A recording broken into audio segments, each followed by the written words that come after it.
Hey, what's going on, fellas? It's day 4 of what men need to know is okay. Man, today, I'm going to tell you guys a little bit of a story about some things that I just went through. Because today is one of the hardest ones for me. Today, I want to talk about it's okay to ask for help. I know so many men, including myself, that will never ask for help. It's almost like a point of pride that no matter what's happening, no matter what you're doing, you're going to feel like you don't need help. But that feeling of not needing help ends up making you feel lonely. It ends up making you feel angry. You start lashing out at people. You start getting frustrated super easy. Like your performance at work may be going down. You might feel just emptiness in your soul where you're not even motivated to do the things that you normally love to do. And I know because I felt all of that. You know, when I left corporate America, I was in a position where we were just grinding since COVID started because our company dealt with PPP loans and it just doubled, tripled our work with the same workforce. And so I talked to folks about being resilient, you know, and I'm trying to balance being a father, and I'm trying to balance being a husband, and I'm trying to balance being a leader at work and motivating and helping people get fired up and inspired about just coming in and just making sure we kept this family atmosphere in spite of being at home and doing most things on a Zoom call instead of in person anymore. And I just kept going through it and going through it and going through it. And over time, it started to atrophy everything that was happening for me mentally. And I didn't even really see it coming until towards the end. But I didn't even want to ask for help. I didn't know how to ask for help because normally that's not what I do. I'm a helper. And so I just kept trying to push, and every day I could feel my mentality. And I know you guys feel this out there. You can feel your mentality degrading every day.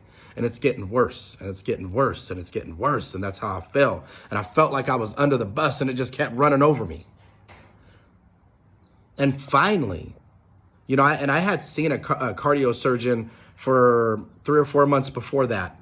Did a stress test because I was having chest pain. It was radiating into my shoulder, my back, and the middle. The muscles were so tight every single day. So I was trying to see a chiropractor, thinking maybe it was just my physical health.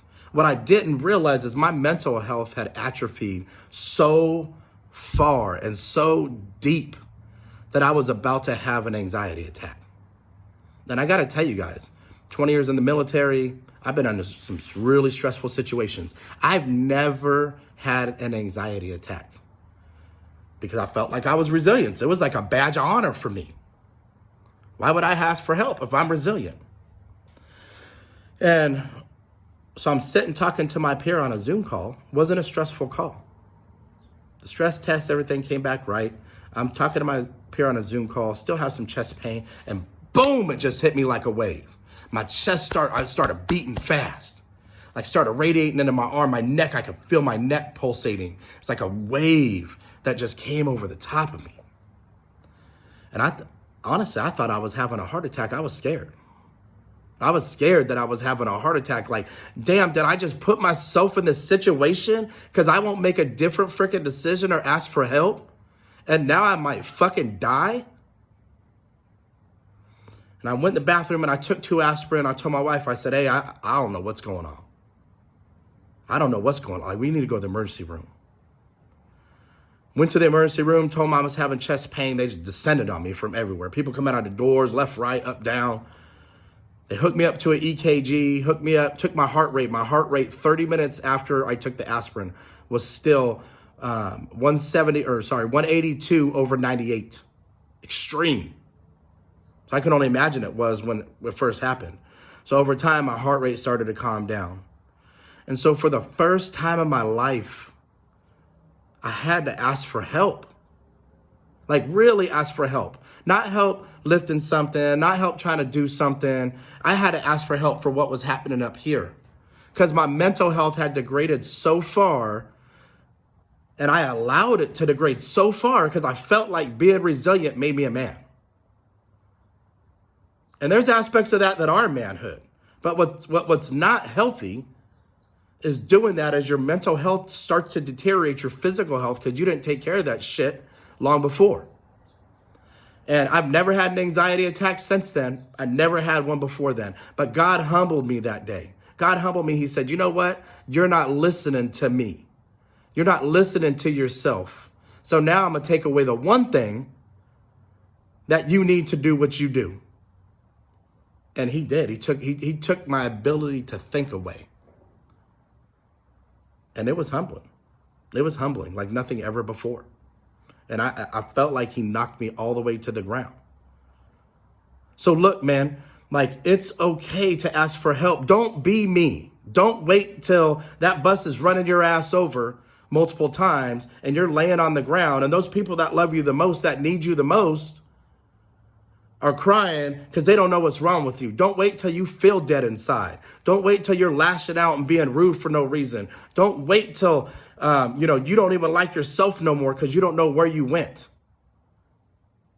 Ask for help sooner. And I saw a psychologist for the first time in my life. Well, second time technically. Last time I saw him when I was 15 after I got out of my abusive home. I saw a psychologist and we worked through some things and some boundaries and I had to make a decision for myself. Nobody can make that decision for us. I had to make a decision like, was I willing to go back to the grind and do the same thing I was doing? Or was it time to pivot and transition and do something I'm passionate about, chase this vision and God's purpose for my life down? And that's what I did. So man, look, like we're always responsible. We're always trying to do the right thing. Those struggles we go through, you don't know what it's like unless you're a man. But those struggles we go through affect this, which eventually affects this, everything else. So start taking care of yourself. Start making sure you find time for the things that you enjoy that's going to give you happiness. Hang out with the fellas. Go out. Shoot a gun. Like, I don't care what you got to do. Shoot hoop. Play football, whatever. Find some men where iron sharpens iron, and it helps you continue to be mentally healthy up here so your spirit is strong.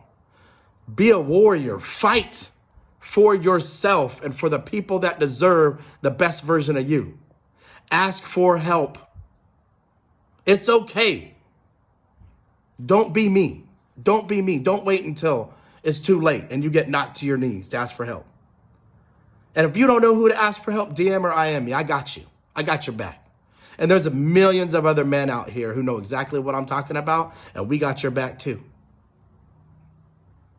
Because the world needs us. The world needs strong, masculine men to show that example. But part of being strong is making sure that you handle what's in here so you could be the best version of yourself. So look, fellas, I love y'all. I just had someone reach out to me today who needed that help. I'm proud of them. And you know who you are out there. I'm proud of you. It's okay to have help. It's okay to ask for help. Don't be me. Ask for help sooner. I love y'all. Have an amazing day. Share this so men can see it. Comment if you're feeling what I'm talking about. If you want me to talk about something else when this 9-part series is over, comment on that in there too. If you want to do a collaboration, let me know. Let's do it. Because men need to see other men doing these things. This is how iron sharpens iron. And this is how we recreate what it means to be a man in our society today. I love y'all. Have an amazing, amazing, amazing day. And we'll see you for part 5 tomorrow.